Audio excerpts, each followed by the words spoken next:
Okay, good afternoon. Further continue करा रही हूँ इनकम टैक्स में। आज मैं एक नया सेक्शन या नया चीज, नई प्रोविजन बता रही हूँ relating to gratuity. Gratuity is basically given to the employees at the time of retirement और at the time of leaving the job of any concern. It is a sort of payment given as a loyalty for showing loyalty to the company. Generally अगर 5 साल से ज्यादा कोई भी employee एक organisation में काम 5 साल से ज्यादा करता है तो उसको ग्रेच्युटी दी जाती है। देन ग्रेच्युटी दो लोगों को मिलेगी। ऑब्वियसली गवर्नमेंट एम्प्लॉय है और नॉन गवर्नमेंट एम्प्लॉय है। गवर्नमेंट एम्प्लॉय को जो ग्रेच्युटी मिलेगी वो फुली एग्जेम्प्ट होगी, उसका कुछ भी नहीं दिखाना है अपने टोटल सैलरी के अंदर।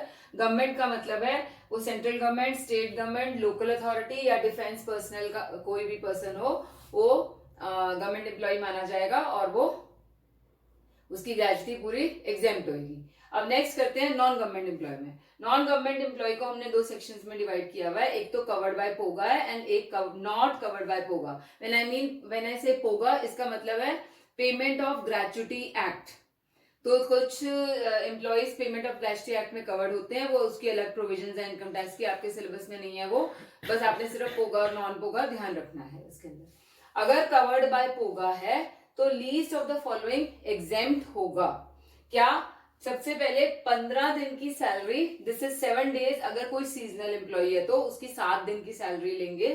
Number 2, 7 days 15 days salary for completed years of service.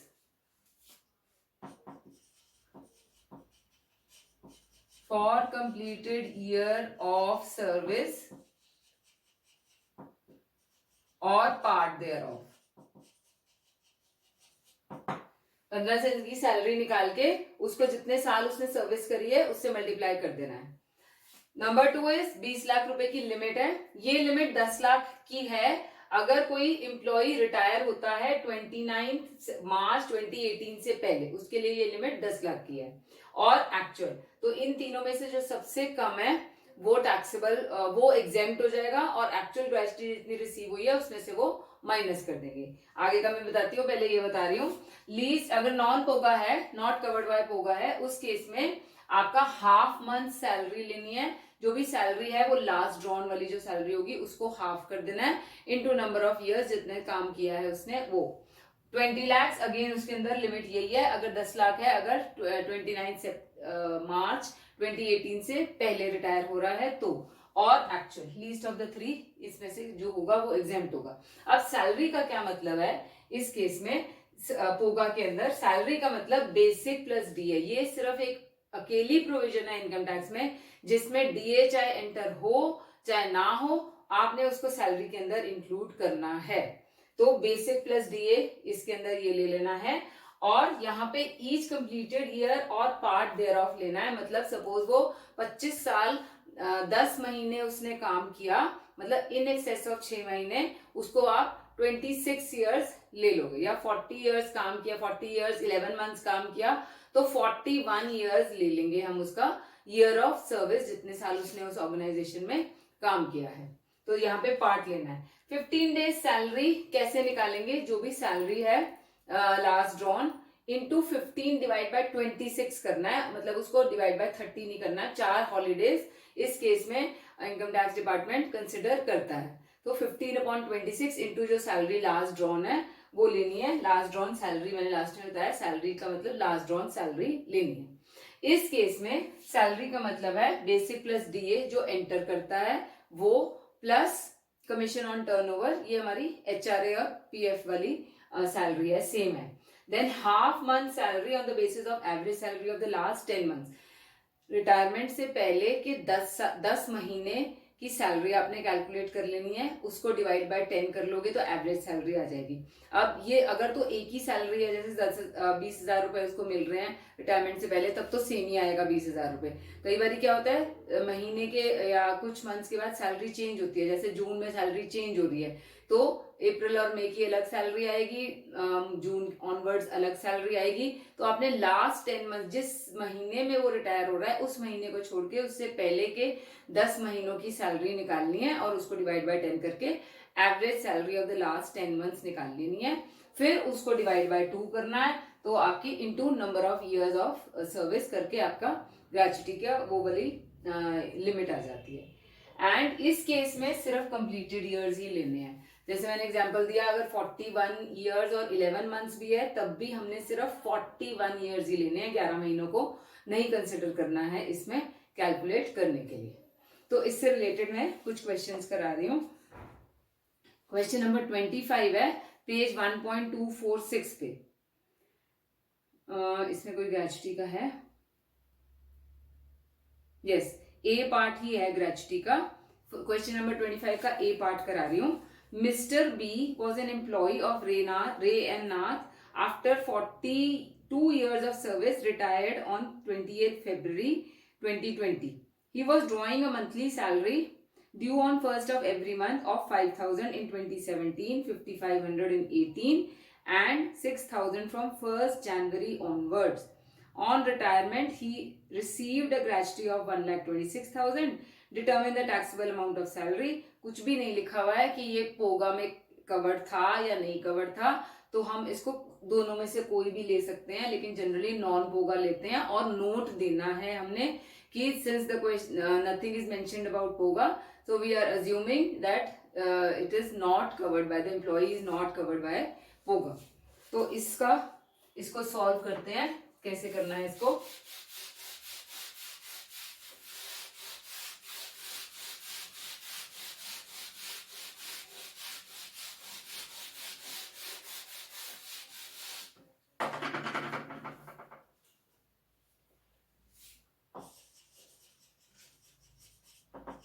Calculation of gratuity. हाँ, एक चीज मैंने और बतानी है, ये ग्रेचुटी या तो ऑन रिटायरमेंट या ऑन लीविंग द सर्विस मिलती है। अगर ड्यूरिंग सर्विस उसी एम्प्लॉयर के पास आप काम भी कर रहे हो और आपको मिल भी रही है ग्रेचुटी, तो वो फुली टैक्सेबल हो जाएगी, उसमें कोई एग्जेम्पशन ये वाली जो है हमारी वो नहीं लगेगी। Calculation of gratuity of mister B. तो least of the following is exempt. इसके अंदर क्या आएगा? नंबर 1, क्योंकि ये 28 मार्च 2018 के बाद रिटायर हो रहा है, तो हमारी लिमिट हो जाएगी 20 lakhs की। नंबर 2, एक्चुअल उसको कितना रिसीव हो रहा है? 1,26,000 का। नॉट कवर्ड बाय पोगा है, तो half month salary last drawn, मतलब 1 जनवरी 2019 से उसकी सैलरी 6,000 रुपए ही है, तो लास्ट 10 महीने की सैलरी उसकी वही होगी 6,000 इंटू 10 करके 60,000। यहाँ पे निकाल लेती हूँ मैं। Average salary of last 10 months,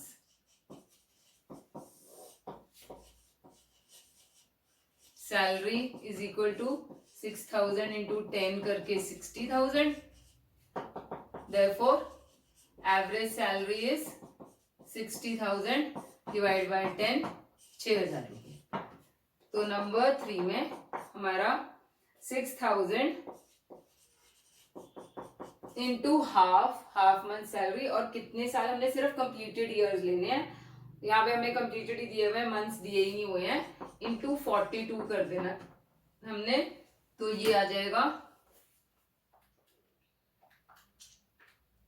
1,26,000 ही आ रहा है। ये भी लीस्ट कौन सा है इसके अंदर, कोई भी ले लो, 1,26,000।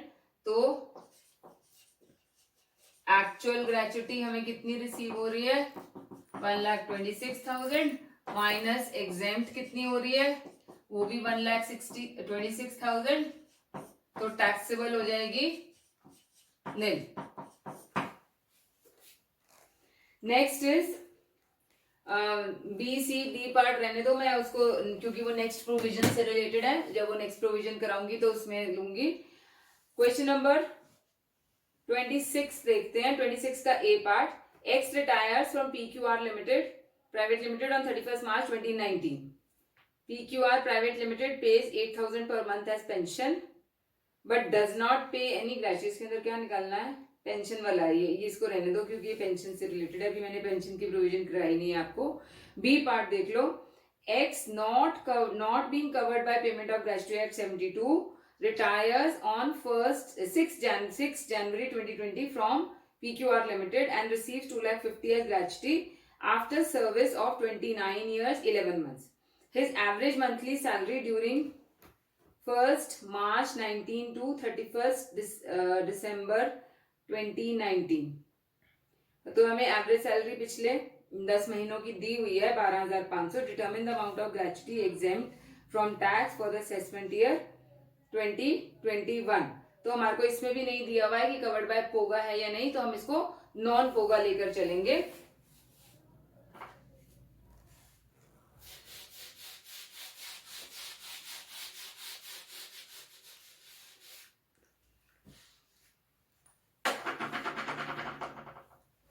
मिस्टर एक्स, अच्छा ये हमें दिया ही हुआ है एक्चुअली, फर्स्ट लाइन में ही लिखा हुआ है नॉट कवर्ड बाय पोगा, तो ठीक है नॉट कवर्ड है। ओके, एक्चुअल में हमारा फर्स्ट लिमिट यही आ जाएगी 20 लाख की। सेकंड में एक्चुअल उसको ग्रेचुटी कितनी में रिसीव हो रही है, 2,50,000। तो एक्चुअल उसको 2,50,000 रिसीव हो रहा है। देन 29 ईयर्स, और वो एवरेज सैलरी हमें दिया हुआ है 12,500 का हाफ इंटू 29 ही लेना है, 11 मंथ्स नहीं लेना है, उन पार्ट देयर ऑफ नहीं लेते हैं हम इसके अंदर। तो ये आ जाएगा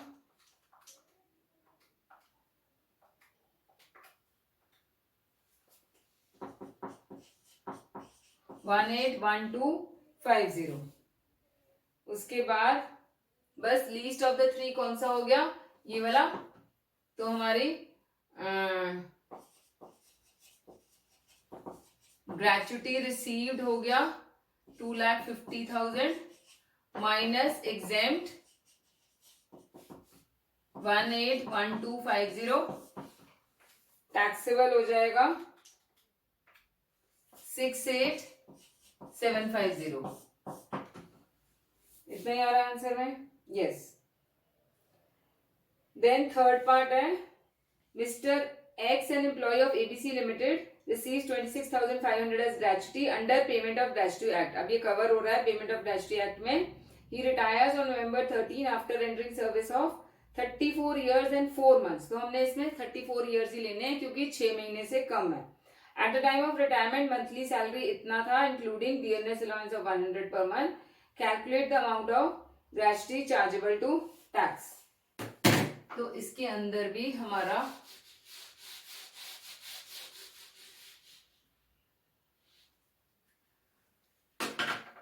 एक्चुअल लिमिट 20 लाख की हो जाएगी, रिसीव हो रही है उसको ग्रेचुटी 26,500 की, और 34 हमने 15 डेज की सैलरी निकालनी है, एवरेज कैलकुलेशन ऑफ सैलरी 1352 उसकी लास्ट ड्रॉन सैलरी है इंक्लूडिंग डीए। इस केस में हमने डीए लेना है वेदर इट एंटर्स और नॉट एंटर्स, इनटू 15/26।